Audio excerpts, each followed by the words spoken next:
Hello, everyone. It's time to read the Bible.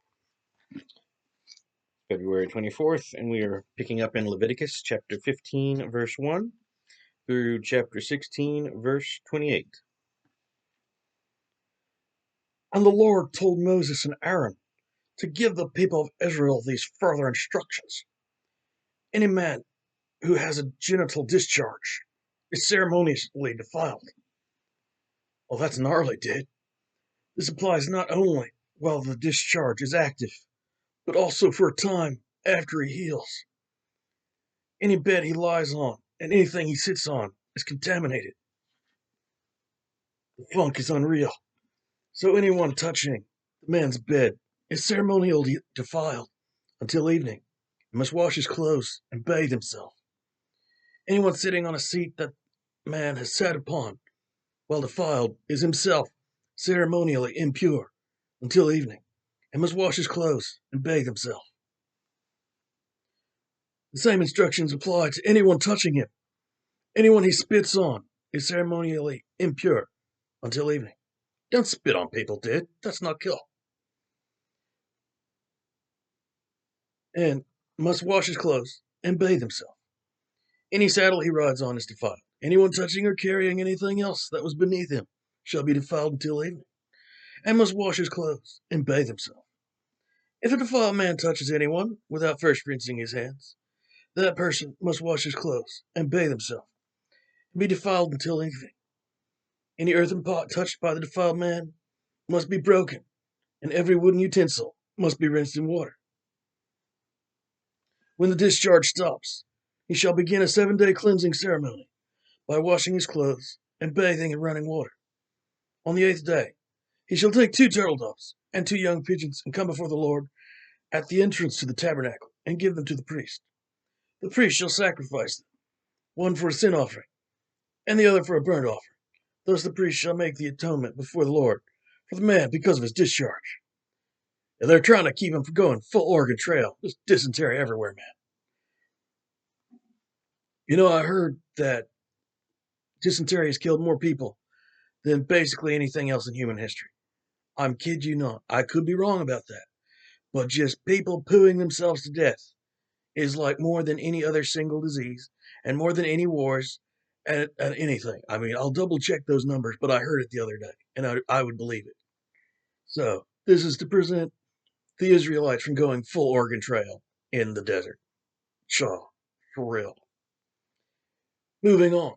Whenever a man's semen goes out from him, he shall take a complete bath and be ceremonially impure until evening. Any clothing or bedding the semen that spills on must be washed and remain ceremonially defiled until evening. After sexual intercourse, the woman as well as the man must bathe and are ceremonially defiled until the next evening. Y'all be nasty. Gotta wash that funk off you. Whenever a woman menstruates, she shall be in a state of ceremonial defilement for 7 days.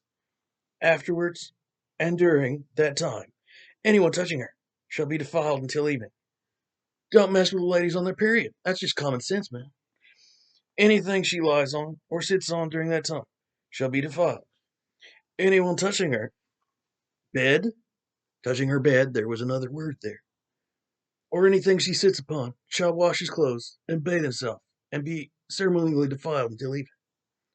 A man having sexual intercourse with her during this time is ceremonially defiled for 7 days, and every bed he lies upon shall be defiled.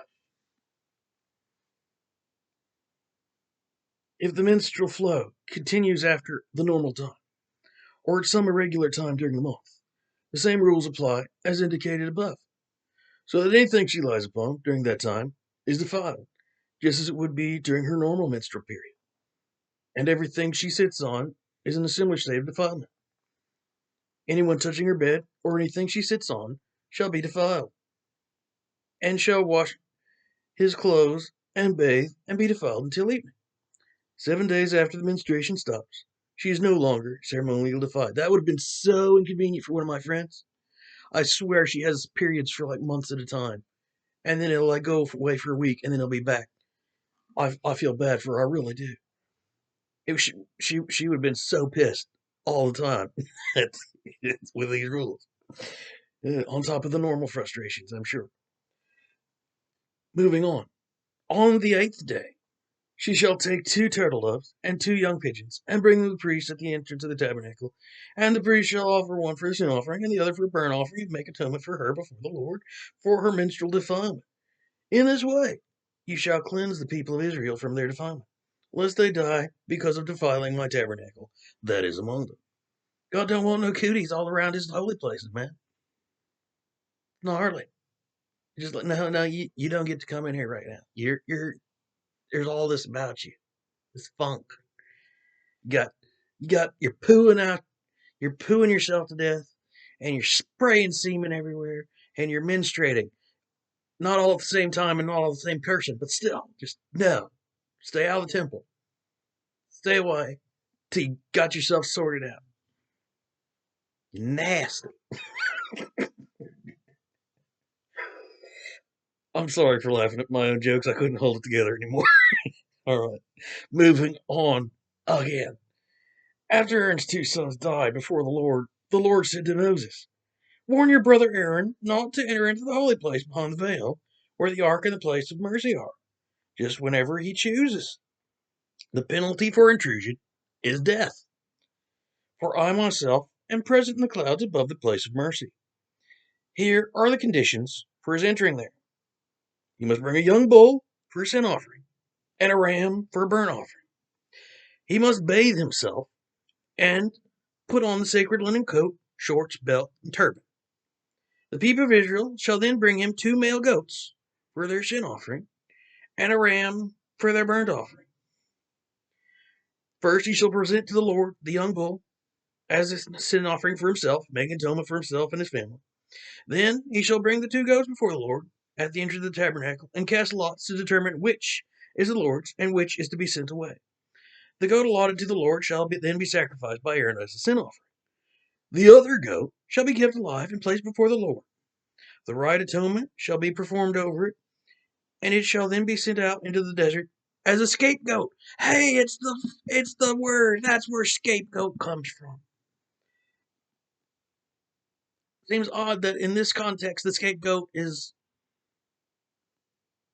I guess, because this goat isn't killed for the sins. The other goat was killed. So the scapegoat nowadays is the one you put the sins on. So it's reversed from the original reading. That's interesting. That's funny. I'm assuming this isn't a translation thing, and this has been like this in all the other translations, and that's why the term scapegoat exists. But that's cool, dude. I learned something today. I hope you did too. All right. After Aaron has sacrificed the young bull as a sin offering for himself and his family, he shall take a censer full of live coals from the altar of the Lord, and fill his hands with sweet incense, beaten into a fine powder, and bring it inside the veil. There before the Lord he shall put the incense upon the coals, so that the cloud of incense will cover the mercy place above the ark, containing the stolen tablets of the 10 Commandments. Thus he will not die. And he shall bring some of the blood of the young bull, and sprinkle it with his finger on the east side of the mercy place. And then 7 times, 1, 2, 3, 4, 5, 6, 7, in front of it. Then he must go out and sacrifice the people's sin offering goat, and bring its blood within the veil, and sprinkle it upon the place of mercy, and in front of it, just as he did the blood of the young bull. Thus he shall make atonement for the holy place, because it is defiled by the sins of the people of Israel, and for the tabernacle, located right among them, and surrounded by their defilement. Because they be nasty. They're gnarly, bro. They're so gnarly. All right.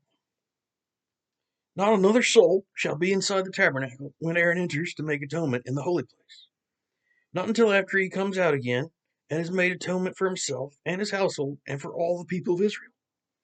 Then he shall go out to the altar before the Lord and make atonement for it. He must smear the blood of the young bull and the goat on the horns of the altar, and sprinkle blood upon the altar 7 times with his finger, thus cleansing it from the sinfulness of Israel and making it holy. When he has completed the rite of atonement for the holy place, the entire tabernacle and the altar, he shall bring the live goat, and laying both hands upon its head, confess over it all the sins of the people of Israel. He shall lay all their sins upon the head of the goat, and send it into the desert, led by a man appointed for the task. So the goat shall carry all the sins of the people into a land where no one lives, and the man shall let it loose in the wilderness. Oh, the goat's going to die in the wilderness after he's gotten the blame for everything. That's why he's a scapegoat. It didn't switch. That makes more sense. It's just they aren't personally going to kill it. The desert's going to kill it, probably. So that's a scapegoat. That makes more sense. Okay, we get it now. Then Aaron shall go into the tabernacle again, and take off the linen garments he wore when he went behind the veil, and leave them there in the tabernacle. Then he shall bathe in the sacred place, put on his clothes again, and go out and sacrifice his own burnt offering before the people, making atonement for himself and for them. He shall also burn upon the altar the fat for the sin offering. The man who took the goat out in the desert shall afterwards wash his clothes and bathe himself, and then come back into the camp. And the young bull and the goat used for the sin offering, their blood was taken into the holy place by Aaron to make atonement, by the way, shall be carried outside the camp and burned, including the hides and internal organs. Afterwards, the person doing the burning shall wash his clothes and bathe himself and then return to camp. All right, pretty straightforward. And honestly, just that would have been incredibly boring if not for the fact I learned that that's where scapegoat originated from. That was cool. I hope my voice also made it more interesting for you guys. We will now move on to Mark, chapter 7, verse 1 through 23. And I'm enjoying this, so I'm going to keep doing this voice, yeah. One day, some Jewish religious leaders arrived from Jerusalem to investigate Jesus, posers, and noticed that some of his disciples failed to follow the usual Jewish rituals before eating. For the Jews, especially the Pharisees, will never eat until they have sprinkled their arms to the elbows, as required by their ancient traditions. So when they come home from the market, they must always sprinkle themselves in this way before touching any food. This is but one of many examples of laws and regulations they have clung to for centuries and still follow, such as their ceremony of cleansing for pots, pans, and dishes. So the religious leaders asked him, "Why don't your disciples follow our age-old customs? For they eat without first performing the washing ceremony." Jesus replied, "You bunch of hypocrites." There's an exclamation point there. "You bunch of hypocrites. Isaiah the prophet described you very well when he said, 'These people speak very prettily about the Lord, but they have no love for him at all. Their worship is a farce, for they claim that God commands the people to obey their petty rules.'" How right Isaiah was. For you ignore God's specific orders and substitute your own traditions. You are simply rejecting God's laws and trampling them under your feet for the sake of tradition. For instance, Moses gave you this law from God: honor your father and mother. And he said that anyone who speaks against his father or mother must die. But you say it's perfectly all right for a man to disregard his needy parents, telling them, "Sorry, I can't help you, for I have given to God what I could have given to you." And so you break the law of God in order to protect your man-made tradition. And this is only one example. There are many, many others. Then Jesus called out to the crowd to come and hear. "All of you listen," he said, "and try to understand. Your souls aren't harmed by what you eat, but by what you think and say." Then he went out, Then he went into a house to get away from the crowds. And his disciples asked him what he meant by the statement he had just made. "Don't you understand either?" Let me try that. "Don't you understand either?" He asked. "Can't you see that what you eat won't harm your soul? For food doesn't come in contact with your heart. It only passes through the digestive system." By saying this, he showed that every kind of food is kosher. And then he added, It is the thought that pollutes. For from within, out of men's hearts, come evil thoughts of lust, theft, murder, adultery, wanting what belongs to others, wickedness, deceit, lewdness, envy, slander, pride, and all other folly. All these vile things come from within. They are what pollute you and make you unfit for God. Well spoken, Jesus. My bra. Yeah, right. Now then, moving on to Psalms chapter 40, verses 11 through 17. O Lord, don't hold back from your tender mercies from me. My only hope is in your love and faithfulness. Otherwise, I perish. For problems far too big for me to solve are piled higher than my head. Meanwhile, my sins, too many to count, have all caught up with me, and I am ashamed to look upon. Excuse me, I'm ashamed to look up at said sins. My heart quails within me. Please, Lord, rescue me. Quick, come and help me. Confuse them, turn them around and send them sprawling. All these who are trying to destroy me. Disgrace these scoffers with their utter failure. But may the joy of the Lord be given to everyone who loves him and his salvation.